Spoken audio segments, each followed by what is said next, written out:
unannounced and very, very quickly, so we need to be prepared, needless to say, for things that are coming. We call them AI, or machine learning, or IoT, or 5G, or robotics, Industry 4.0, Society 5.0, whatever you call it.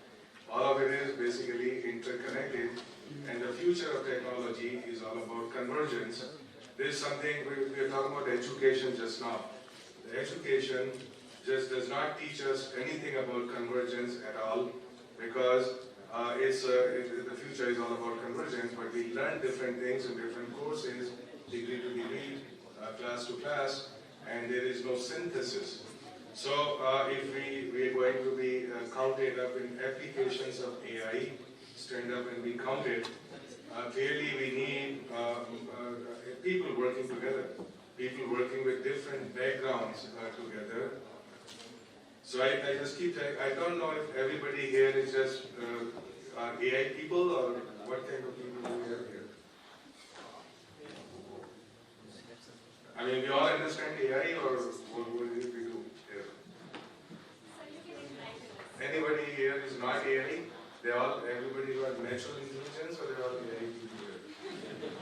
But anyway, so now I just come quickly to the point about to get something take home from this, what I'm saying. So we take AI quite seriously, and we call it cyber physical systems, because AI in itself alone, standalone, has lots of applications, but not everything is covered. Under cyber physical banner, everything is covered. So what is cyber physical? Cyber physical is convergence of perception, communication, getting data in, making decision. Making decision part is machine learning AI, and acting on that decision. So this is a complete package, and you can call it, well, some of it is robotics, some of it is manufacturing, Industry 4.0, driverless cars, drones. All of those are basically cyber physical, because it's got information content which is built into something which is physical. And this something physical has got perception, which means sensing. It's got flow of data and information coming in, so connected. And it's also got arms for action. Right, so this in a short is what this mission, interdisciplinary cyber physical mission is about.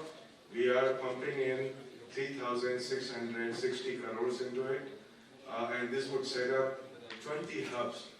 Many of these hubs would be related to the tools of the trade, which is, let's say, machine learning, whatever, data analytics, and so on. Some of these hubs would be focused on sectors or application sectors, which range from the usual suspects, the agriculture, health, education, you know all of those, transport, energy, water, and so on. Now, I want to give you quick examples, the 4 big projects that we already launched, to get you some idea about what is this cyber physical stuff and how we can contribute depending on different backgrounds. So one of them is making smart tables. These smart tables are basically these miniaturized sensors for air and water quality monitoring. They got power on board, so you don't need batteries to replace something for 3 years.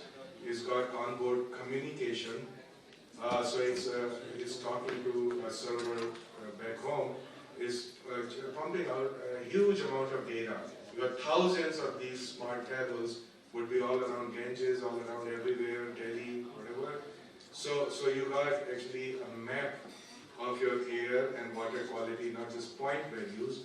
And then based on the big data analytics, you would then come up with some decisions, saying, look, this is where the sources of pollutants are, this is where wind is blowing, this is what you do with modeling, and this is where you need intervention, either in terms of policy or in terms of regulation. So all of that. Give you another example, a drone which is flying what we call hyperspectral imaging sensors. So in a snapshot, you look at the quality of crops, you look at the quality of soil, you look at the humidity, you say when is it ready for harvest, which one got disease, and so on. And now if you would, the next generation would be to couple it with delivery system. So you say, oh, well, when the drone is lines, getting this information, doing analysis, and saying I need to spray this particular pesticide on this particular patch. Right? So this is an example of what we would call a cyber physical system capable of decision and action both. Another example, very interesting, which is a cyber physical construction of a heritage, architectural heritage. To give you an example, the city of Hampi. So we have recreated that. This was a big project going on in IIT Delhi, which has now been transferred to a startup, and we have given them seed funding of 1 crore to say now start making similar models, for 10 more monuments and start doing some business. So what is it? It's basically a 3D printed model of the heritage, the monument, in this particular case, Hampi. Then what you do is, take a laser light and take a walk in it, or define your path, right? So on that particular path, if you are walking in actual Hampi, this is what you would see, right? So it's like a guided, it's like a tool that you custom make for yourself, as if you were a tourist, right? So it's free of limitations of only this particular path I would describe. No, so you say, I want to take this, I want to go up, then look at change perspective, change sky, and then say, what would be the feeling I would get if I was walking on that path, in that monument. I can stop and get more information about the stuff that I'm interested in. For example, say, I want to learn more about this culture and its history, and so on. So, all of this stuff, very exciting stuff is happening, and the future, therefore, looks very positive and great. And then other thing, of course, which is regular run-of-the-mill, is called security of critical infrastructure, which in terms of concept is run-of-the-mill, but we are going to be facing more and more of it because everything rides on information control, whether it's railways, whether it's power grid, smart grid, whatever. The wars of future would not be fought with tanks. Things are coming up very quickly. So anyway, we set up actually a center on security of critical infrastructure, which is again a cyber physical system, because it's not only about cyber security, it's about securing a physical infrastructure. So you have to know about the physicality of things, at the same time know about this digital cyber aspects. And anyway, this connectedness stuff that is happening in the future, now we'll stop here. This is only the beginning. The final frontier, of course, is the fusion of man, woman for that matter, and the machine, and with the cyber aspects. So that looks like science fiction now, but the rate at which things are moving, if you get an advantage by doing this, then, it's the survival of fittest takes over, and everybody gets into that race. I just want to conclude. Should I conclude now or go for another 1 hour? No, listen. It's not a promise, it's a threat.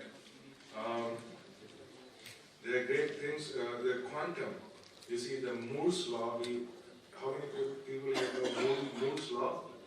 Moore's law is saying, look, now we're coming down to a very small transistor. You cannot miniaturize it anymore, because it's down to about, the best one, about 9 nanometers.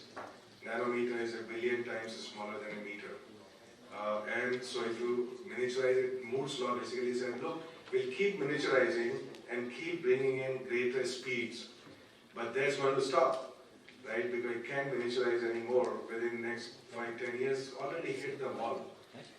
So anything smaller than that is quantum. Anything smaller than quantum, which means it's uncertain, right? Now the trick, the opportunity is to turn uncertainty of quantum science into certainty of quantum technology. So the next frontier in AI, for example, is quantum science transferring into quantum technology. We started a mission which would look at quantum communication and quantum computing. Both of which a little bit is not going to happen tomorrow, but this is an example of start to build capacity. It's also an example of what government does and what private sector doesn't do, right? So when we always keep saying, look, public-private sector should work together, government works, there is a domain in which private sector works. Private sector works when it is ready for monetization. But you cannot work on creating deep wells of knowledge because this is long range. It requires enormous amount of effort and time and education, seed it into education sector, seed it in R&D, seed it in innovation startups. Anyway, I would conclude by saying, so I want actually industry to participate in the cyber physical mission in a very strong way, in a seamless way. We offer many opportunities, exceptional opportunities. Can use some more adjectives, extraordinary opportunities, right? And so why are they extraordinary and exceptional? Because first of all, we have a completely new model, a government model.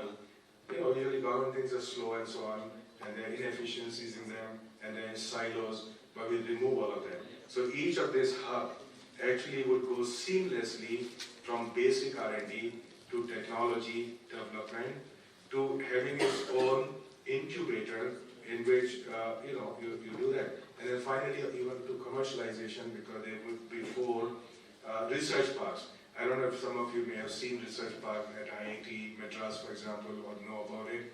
It's the last frontier of commercialization, wherein in fact companies take space and they take ideas from here. So it's the last link between the ideas, prototype, incubator, startup, and commercialization. So all of that actually is going to be put together. So same set of people who may be working on deep R&D are also talking to people who are translating to technology, also talking to people who are incubating there in the incubator next door, and then also talking to people in commercializing. And what we want is that industry can indeed come to their problems. Each of these hubs would have a board. That board is fully empowered. They never ever have to come back to the secretary, hopefully. So we give this chunk of money and say, now you deliver. And don't say, well, I don't have flexibility, I can move, government binds my hands, and so on. So we made sure that all the powers that I have are delegated to these hubs. So they make their, judgment, their call, whatever. Okay. And then that includes actually involving industry from the beginning, giving money to industry, taking money from the industry, signing MOUs, signing international MOUs, whatever it takes. So industry should bring their problem, be a partner, because all this infrastructure and human resources which are being created by the government, those are available for free to the industry. So this is how we can actually partner, by saying, pose your problem. So this is what I would call a pull model. Industry never, push model never worked. Push model basically means the government says, look, I created this infrastructure in this IIT, and now IIT has to push their ideas into commercialization. That doesn't work because it's very random. Right? There is a little old joke that a professor only teaches what he knows, no matter what the name of the course is. So it is, you see, it's very difficult to push ideas, but pull is what has to work. So each one of us, each one of you who have interest in this, partner with these hubs, bring your problems to the hubs, and saying, I will also of course put some effort, some money and so on, but it's a lot less than doing everything on your own. And then of course you can partner with startups, and we give you seed grant to startups. So one can leverage all of that effort. That's what my submission is. So please spread this message. Don't spread it too fast because it's going to happen next financial year. Okay, so it's still 3 months away from there. But so of course there will be open calls and stuff. So we want to make sure that the information reaches people and impacts our. There's some young people here, right? No, not too many. I don't trust people over 40 with AI. So I tell all these hubs, look, you have to hire people. So 2 things, hire people who are young and hire people at the market rates, not the government rates. I mean, there are some stupid people like me who come at government rates, who can make much more, but you cannot expect that from most people. So you have to start hiring at the market rates. and that would hopefully work. So I think I'm just being very positive, optimistic. No matter what happens, we have to look forward to future with huge amount of optimism. And the opportunities are extremely huge. Only other thing that I want to flag here is when you think about AI, who are the generators of AI? The concept, Industry 4.0, came from Germany. Japan is deeply into it, and we got actually recent MOUs with all of these countries, UK, Japan, South Korea, Israel, Germany on this. But the point basically is, their needs and opportunities are entirely different from us. We often forget that because we say, okay, technology, science is global, so we are going to import it. So every AI specialist that you generate destroys 5 jobs. It's as simple as that. Why is Germany and Japan so greatly into it? Is because they don't have young people. It's very simple. And you see, the world has an operating system. It is called money. And the money, the operating system, behind it sits the philosophy of growth economics. Where would growth come from? If you don't have people, there is no growth. So therefore, you need an intelligent machine to replace people to bring growth. Now, our challenge actually is both our challenge, which is demographic dividend, can turn into demographic liability very easily unless we pay attention to this particular aspect, factor it in. Is saying how we are going to create new skills, new opportunities, new jobs, using the same technology that Japanese would use to replace people. Now, having said that, this is not a simple challenge. But I'm saying at the back of our mind, this is something unique, which is, let's say, our country-centric problem. And other people would not solve it for us, right? They're not bothered about this. So unless we are the deep thinkers that we ought to be, while being into this business of AI, it can be a disaster. I mean, not disaster uniformly, it could be good for some industries who can grow much faster with it, but it could be disaster for the society and the nation as a whole. So keeping that in mind, we must fuse this idea all the time at the back of my mind. While doing this mission, this was the central issue that we had in our mind. And there are many things about this, and these things would unfold as we go forward in the future. Anyway, to conclude, because I said I don't see too many young people here. There are some young people, energetic people here. Anyway, so you get into this business when you are young, when you are in fact single, after you are married, you cannot even change the TV channel. This is what my wife told me. So thank you very much. Have a good evening, and